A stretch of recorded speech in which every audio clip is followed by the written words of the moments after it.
बिस्मिल्लाहिर्रहमानिर्रहीम। अस्सलामुअलैकुम। बुखारी वॉइस में खुश आमदीद।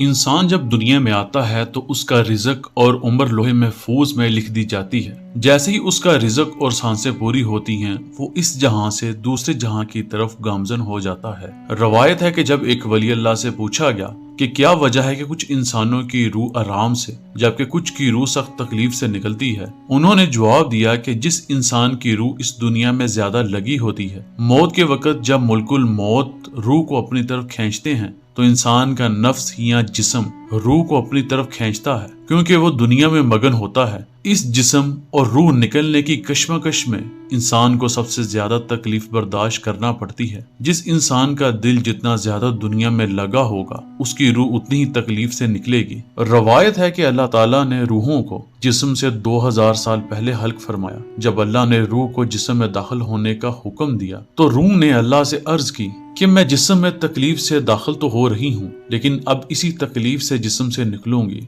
बेशक रूह एक हकीकत है।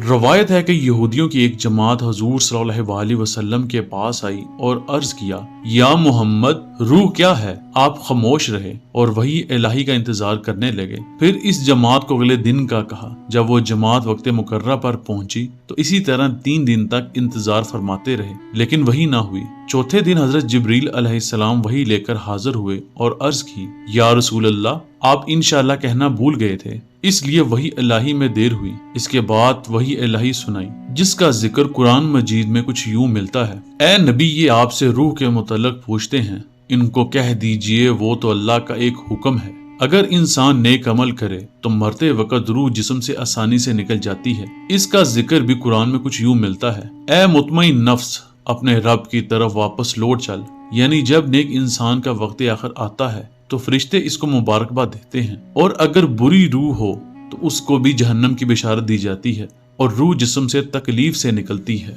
रवायत है कि मरते वक्त फरिश्तों को देखकर आदमी की जबान बंद हो जाती है तो 4 फरिश्ते उसके पास आते हैं और सलाम करते हैं। पहला फरिश्ता सलाम करने के बाद कहता है, ए अल्लाह के बंदे, मैं तेरे रिज़्क पर मोकल था, मैं तमाम जमीन पर तलाश करके आया हूँ, मुझे तेरे रिज़्क का लुकमा कहीं नहीं मिला। इसके बाद दूसरा फरिश्ता सलाम के बाद कहता है, मैं तेरे पानी पर मोकल था, मैं तमाम जमीन पर तलाश करके आया हूँ, मगर तेरे नसीब का एक कतरा पानी भी मुझे नहीं मिला। तीसरा फरिश्ता कहता है, मैं तेरी सांस पर मोकल था, मगर अब जमीन पर कहीं भी एक सांस नजर नहीं आया। फिर चौथा फरिश्ता कहता है कि मैं तेरी उम्र पर मोकल था, अब जमीन पर तेरी उम्र का कोई हिस्सा मौजूद नहीं। इसके बाद नामा-ए माल उसको दिखाए जाते हैं। इस वक्त मैयत की आंखों से आंसू जारी हो जाते हैं। वो दाएं बाएं देखता है और नामा-ए माल पढ़ने से डरता है। इसके बाद मुल्कुल मौत उसकी रूह कब्ज कर लेते हैं। या अल्लाह, हम सब का खात्मा बिल खैर फरमाना और हमारे अमाल हमारे दाएं हाथ में हो, और क़यामत के रोज हमें आप सल्लल्लाहु अलैहि वसल्लम की शफाअत नसीब फरमाना। अल्लाह मुझे और आपको आसानियां दे